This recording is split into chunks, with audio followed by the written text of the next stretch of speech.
art lovers, are you feeling neglected? You shouldn't. You know Eddie Rodman's got love for you, which is why I actually hauled myself out of bed before noon, just so I could record an interview for your pleasure. Enjoy. Now, as I'm sure you all know, the annual Night Springs Visual Arts Show is coming around again, and that's a big deal for all of us that are in the culture business. If you can call it a business. That's a little controversial, I know. Oh, that's okay. Money makes the world go around, no doubt about it. And that's one of my guests here at the studio, Serena Valdivia. She's a curator at the Night Springs Gallery of Visual Arts, and she's in charge of the NSVA Film Festival, held this year at the old Night Springs Drive-In Theater. Hello, Eddie. It's great to be here. And let me just say that it's a wonderful venue.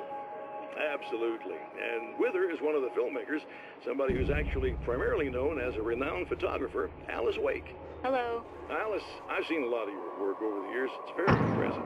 My wife's a big fan, actually. Oh, thank you. You've gained quite a bit of fame as a photographer, but that's not why you're here, right? You actually have a film. That's a little surprising. For me, too. I really wouldn't be here at all if it weren't for Serena. You two are friends, I take it? Yeah, we move in the same circles. So, about a year ago, I heard about all this footage she'd shot, and I got to see some of it, and then I started pestering her about actually putting it out there, because it was really good. I didn't really want to show it. It felt too personal. Well, yes, I can understand that. It features your husband, and he's, well... He's dead. I thought he was missing. It's been 2 years. This sounds awful, but yes, I believe he's dead. Otherwise he would have, well, you know. Yeah, I understand. Well, hold that thought, and we'll be right back.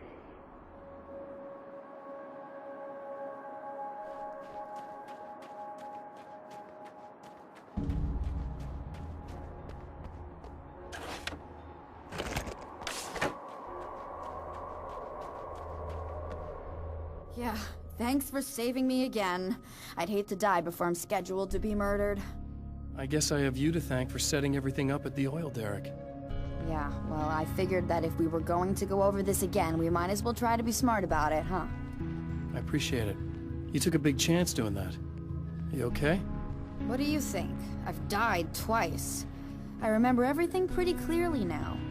You said I was gonna be okay. I don't know what happened. Well, it's not your fault. I think one of those, what did you call them? The takers? I think they did something to the power and they got me that way. I'm sorry. But I got the keys from the dead guy in that room.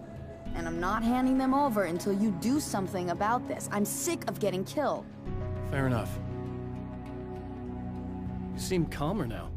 I tried freaking out. It didn't do much good for me. I guess you get used to the craziest stuff. Good for you. Plus I figured I'd take the edge off, you know? Mm-hmm. Those herbal supplements are pretty good, huh? Oh, yeah. I wanted to try to explain things to you now since you're calmer, but maybe this isn't the best time after all. Oh, shit, yeah. Better not get all metaphysical on me now. Seriously, I'm like 2 sentences away from thinking how we could all be like atoms on God's skin or something. Or figments of somebody's imagination? Wow. I'm just gonna try to chill out and not think about that or getting murdered or anything, if you're cool with that. Gotcha.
okay.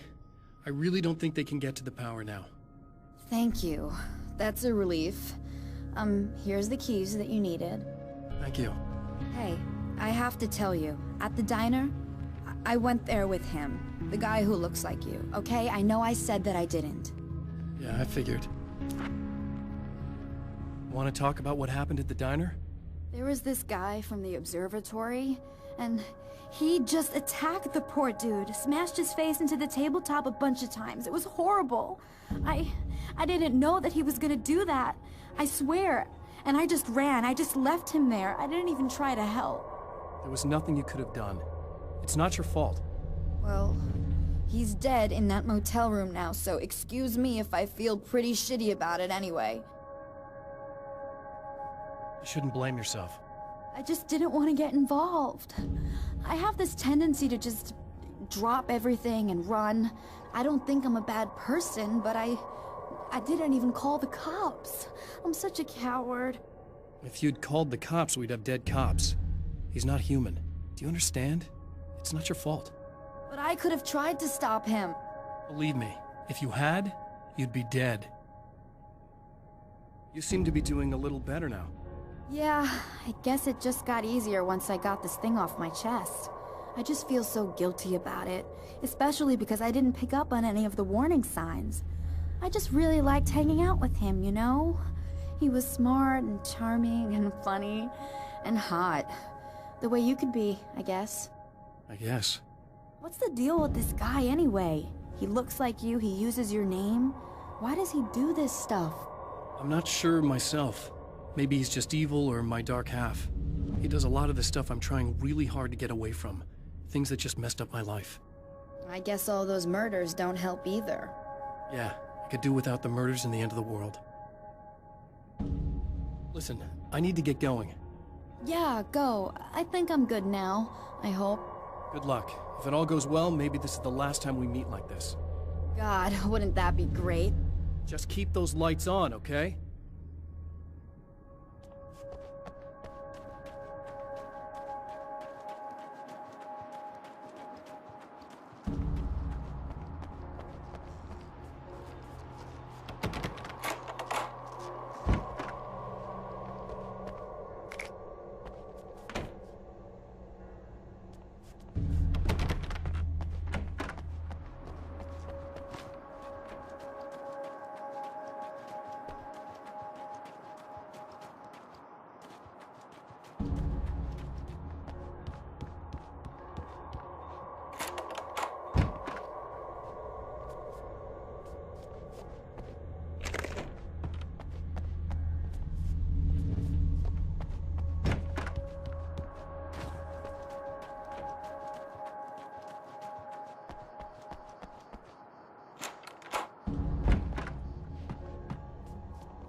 The fate of countless individuals hangs in the balance, threatened by the machinations of the Herald of Darkness. And yet, for a moment, the Champion of Light breathes a little easier.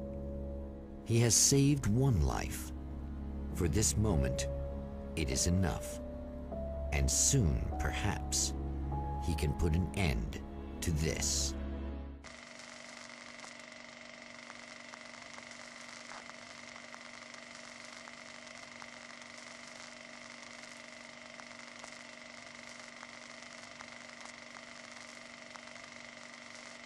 Returning to the observatory for what he hopes is the final time, the man feels anticipation and dread in equal measure.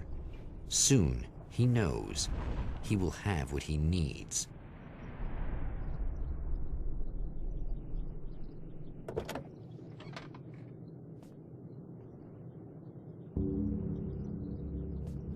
Hello, I was expecting you. I've already taken care of the imaging array, but you should still look into securing the primary coolant flow. With some luck, you may be able to light the area before these things even show up.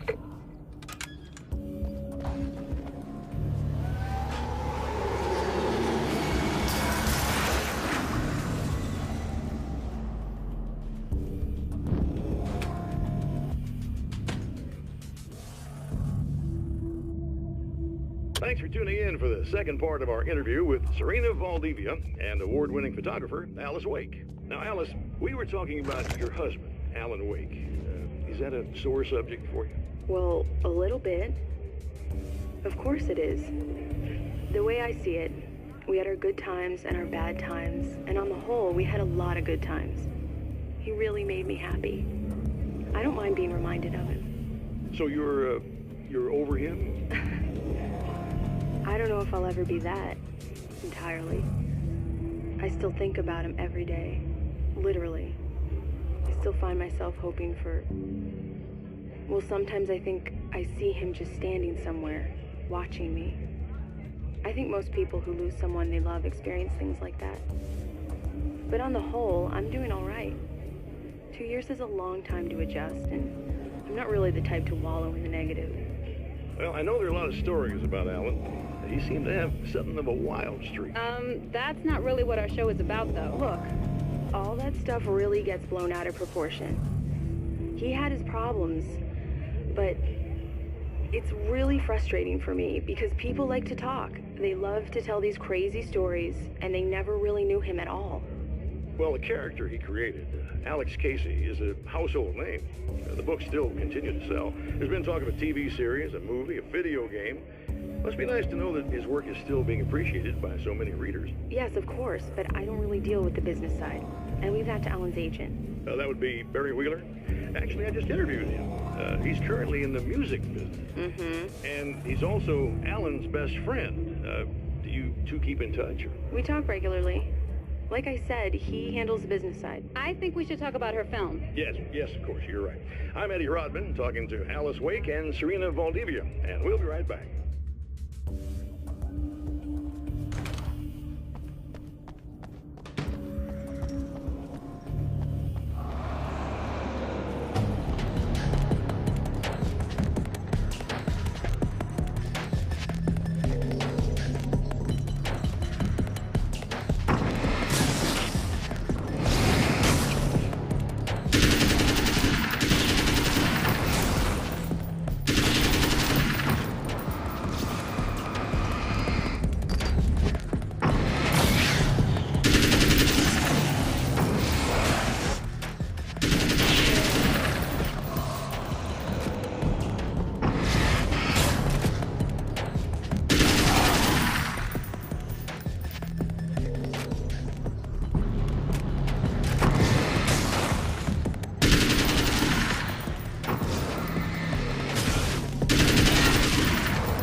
Very good. I believe we're ready to look into the sky.